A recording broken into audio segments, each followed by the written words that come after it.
The information presented is for informational purposes only. The opinions expressed are not necessarily the opinions of any Daikin company.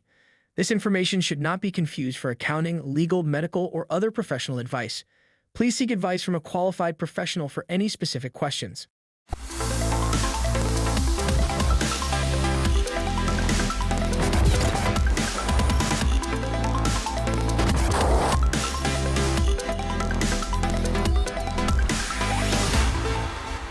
Welcome to the Accelerated HVAC Success program. My name is Ben Middleton. I am the National Sales Training Manager for the Goodman, Amana, and Daikin brands. Today, we're joined here with Shiblee Noman. He is the Senior Product Manager for Furnaces. Shiblee, thank you so much for joining us. Thanks for having me, Ben. So the first question I'd love to start off with is, how in the world did you find yourself in this great industry we call HVAC?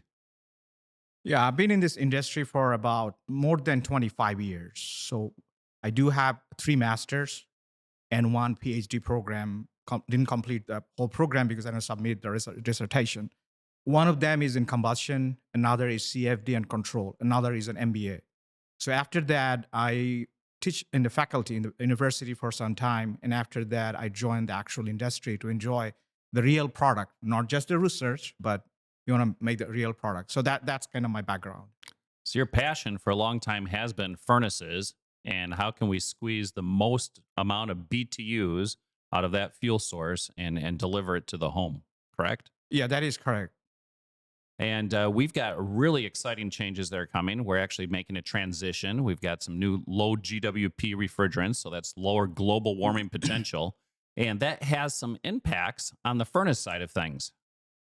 Yes, this is a great question. You know, people ask me all the time that, where shall I put my refrigeration line in the furnace? And I tell the same thing, that there is no refrigeration line inside the furnace. If you look at the refrigeration cycle, you see all the major component. Furnace is none of them. The only part of the furnace, which is the blower, that's actually used for heat transfer process for the coil. You also have another fan outdoor, but for the indoor, use the furnace, or sometimes you also use the air handler in that case. So that blower actually helps for dissipation of the heat transfer process. Yeah, the regulation 60335-2-40, if you look at that, that says that if you have an outdoor system with A2L type of refrigerant, for example, the one we picked, R32, that your furnace will have, they call it mitigation protocol, have that option. So yes, our new furnace will have that mitigation protocol options. That's how they're connected with that refrigeration system. Well, and so there's some different levels that have been established, correct? You've got an M1, M2, and M3 as far as what you're doing for that mitigation. Is that correct? No, those are for the efficiency point of view. The way you measure or the way you do your experimental test, M1 or M. I'm talking about the RDS system. Mm-hmm. If you go through the regulation, it will tell you that for any usage of the furnace or any blower, for example, I mentioned modular blower or air handler, you have to have an RDS system. It stands for Refrigeration Detection System. Mm-hmm. And by the way, do you know that not all the time you need an RDS? Right. So it's determined by the volume of air that you have and the amount of refrigerant in the system, correct? It's the second one. It's the amount of pound in the refrigerant. If you have somewhere below 3.91 pounds, so if you have difficulty remembering that, it's just 4 pounds or less refrigerant in your system, you don't need an RDS. For example, you may ask, like, how much is that ton-wise? Because that's what we understand, right? So it's a 1 or 1.5 ton, size system that may not need the RDS. But typically, for example, a 5 ton, unit, you have 10 to 20 pounds of refrigerant. So you need an RDS system there. Right. And so, and the reason we need that is as we go into these lower global warming potential refrigerants, we are moving from an A1 refrigerant to an A2L. So explain a little bit, what does A2L mean? The way the refrigeration system or the refrigerant itself is identified by ASHRAE standard, they have 2 components there. They just want to make sure that it is safe. Safe from which point of view? Safe from whether it's harmless or harmful, and then whether it's the other one is flammability, is going to have any flames or not. So both are safety concern. Mm-hmm. They are coming up with two things. Number one, is that harmful or not harmful?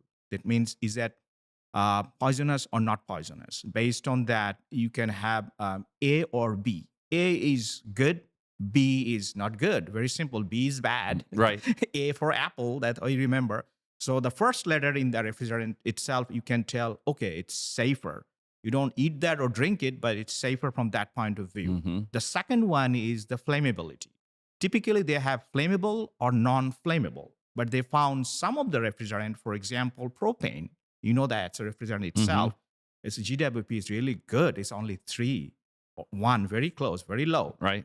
So that is highly flammable. So they have to come up with another things called highly flammable. So now we have non-flammable, flammable, and highly flammable. And between the non-flammable and flammable, they found another type of refrigerant. That's what you mentioned, A2L. They said, oh, it's mildly flammable. Mm-hmm. So that's what comes A2L. That's called mildly flammable. And really, what mildly flammable means is you have a smaller window as far as where ignition can take place when you look at the mixture of fuel and oxygen, correct? And then you have a higher ignition point, so it's difficult to ignite. And then if it were to ignite, then you have to look at, the flame propagation. You have to look at the temperature and so it has a very low burning temperature. And then you have to look at the speed at which it would continue to spread if all of the conditions were perfect, right?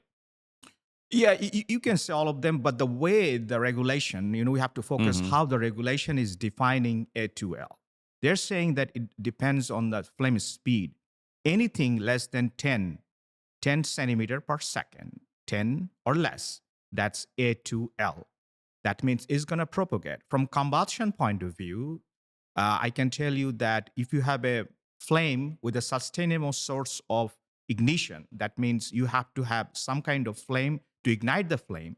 Then you sustain the flame with the help of the other flame. That's called that A2L type of mildly flammable. Mm-hmm. So yeah, defining that. So all we have to remember that the flame speed must be less than 10 centimeter per second. Okay. So because of this, there's some safety components that you were talking about. We have to look at how we are going to make sure that everything is safe for the homeowner. And so what are we doing in order to monitor and how are things going to look differently as we move into these new low GWP refrigerants? Well, like I mentioned, that GWP, we picked R32. Obviously, our outdoor and coil will have a different design because the R32 works in a different envelope.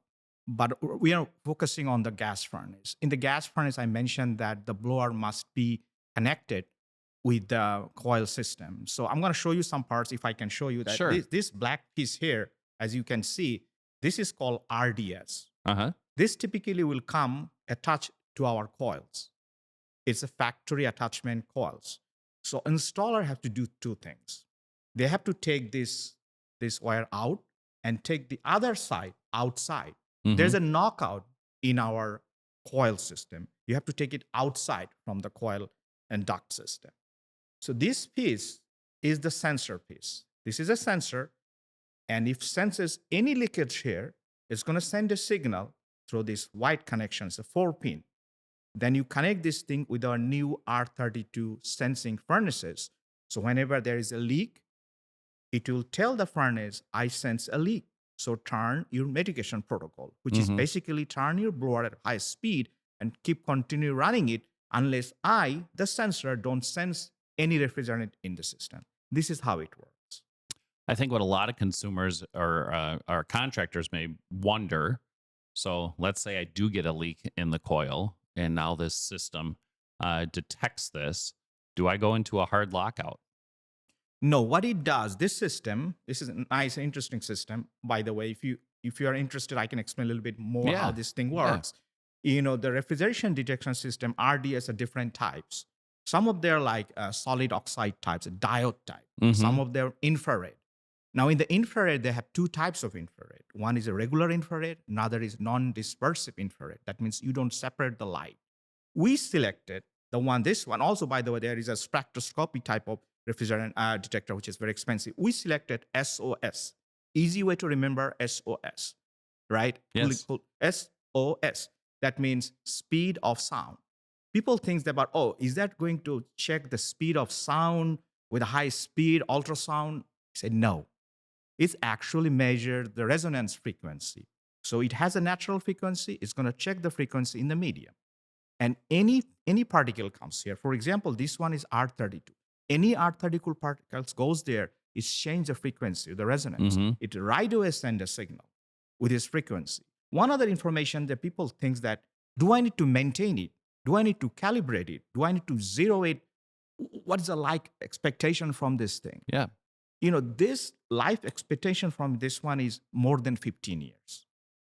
Do you have to zero it? No. Do you have to calibrate? No. Does it have any effect from any refrigerant leakage or even for household, material, right? It goes there, some kind of particles or something, dust? No, it doesn't have. It's very fast responsive, very reliable. And I can share maybe with you that some of our competitors are using similar things for their selection of our A2L. Mm-hmm. We're using this one. It's very highly reliable, very sensitive things, and very low power consumption. One of the things that people also get confused, since it's a resonance, am I going to hear any noise? Mm. Is it going to be humming noise going on there? I said no, because typically as a human, we can hear between 20 to 20,000 hertz frequency. You can Mhm. hear it. But this one will make somewhere like 10 to 30 hertz. So it's kind of very close to the low end. And low Typically, frequency. on a low frequency, you'll not Mhm. hear anything. So it's a highly reliable, good one to use. So, I mean, this is similar technology than what they're using actually to study some of the atmospheres of exoplanets that are way out there right now, right? We're using those radio telescopes and using similar type technology to actually detect gases that are in other atmospheres that are really far away.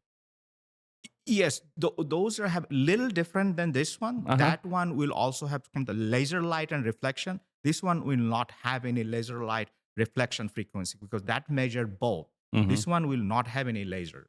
Okay.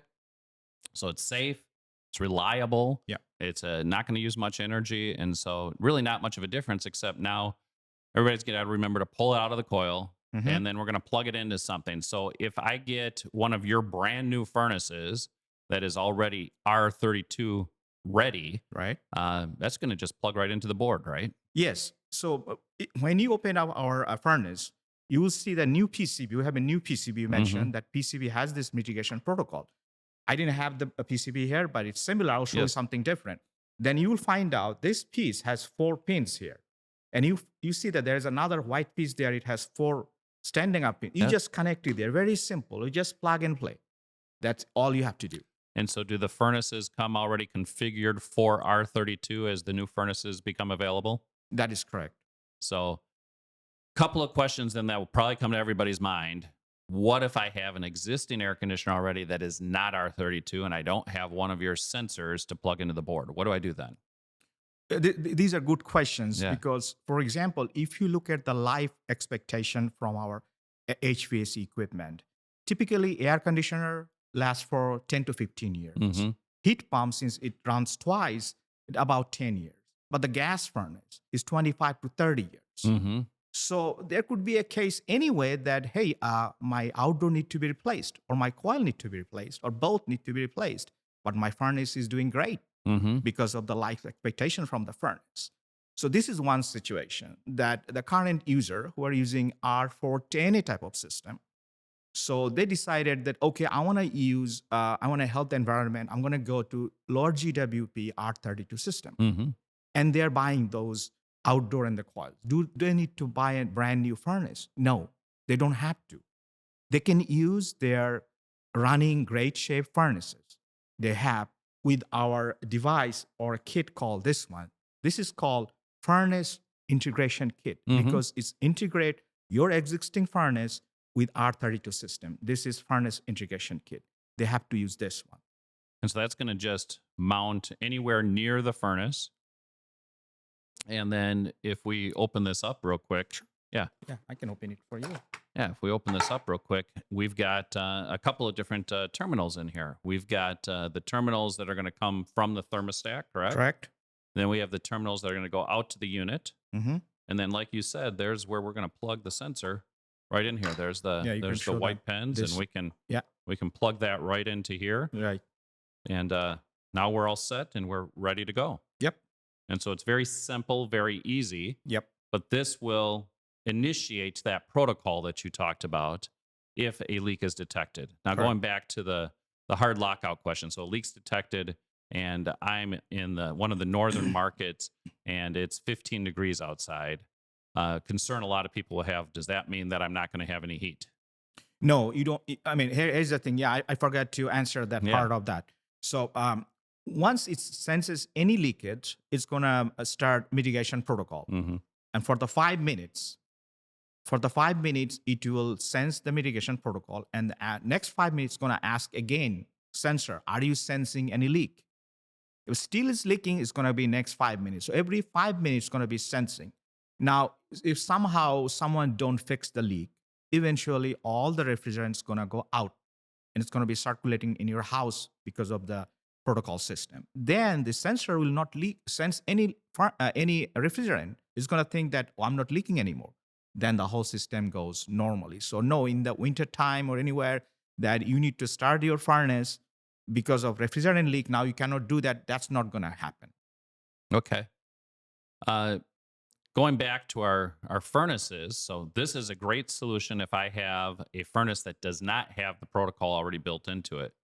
What if I have a 410A air conditioner that was installed 2 or 3 years ago, and now I have to change that furnace out?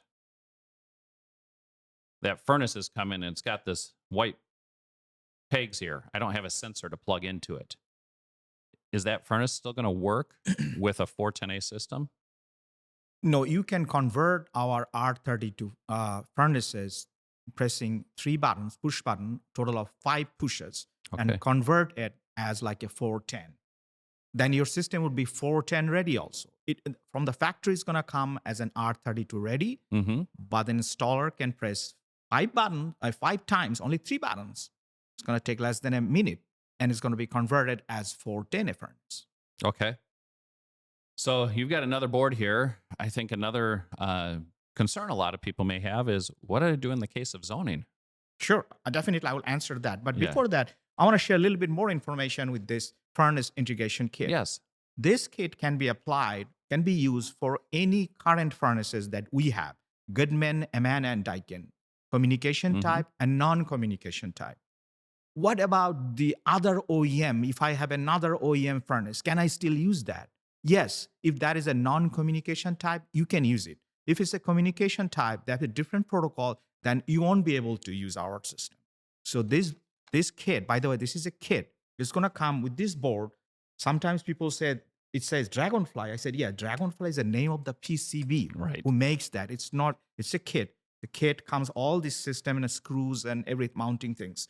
So it can be used for any of our furnaces, for 410 system, for OEM, any other OEM, for non-communication type. Definitely you can use it. So that's an extra information I shared. Now let's go back to your question. I have this new board, new thing. I can open it up like this. Mm-hmm. See? Yeah. This is a red. This is green. Remember, Yeah. this is red and green. Sounds like Christmas. Yeah. This is red, but it has a part number also. By the way, it's funny. The part number finishes with 007 or 007. Okay. 007, kind of James Bond, right? So I call James or Zone. So that way you don't mix up these two. Sure. Now, if you have an existing zoning system, you have dampers, Mm-hmm. then you need a zoning kit. If you have an IAQ, like an UV light, you need a zoning kit. If you have some kind of ignition source, for example, the electricity goes there, there's a chance to open a spark or something, then you need this zoning kit. Okay. Now, people get confused. Shiblee, do I need both or do I just need this one or that one? Well, the answer is this one, furnace integration kit, is used to convert a 4NA system furnace to comply with R32 system. That's needed. Mm-hmm. But in that system, if you have zoning, dampers, or IAQ, or ignition source, it's either it's not all of them. If you have, again, zoning, dampers, or if you have IAQ, any kind of IAQ, that electricity, not just the filter, if electricity goes there, like for example, electric cleaner, or I mentioned, UV light, or if you have ignition source, in addition to that, you need this. Okay. And this has a limitation also. It can work with, you can see the three Mm-hmm. three dampers, and then also 2 additional connection to the accessories. So what it will do, once this guy, for example, this guy detects the leak, send a signal to your board. This board will initiate the blower, start running, and then it's going to be also connected here with an alarm system. This will tell the damper system, open up all your dampers because you want to circulate the air without any restrictions. And then addition to these 2 other connections, it's going to disconnect the power. Mm.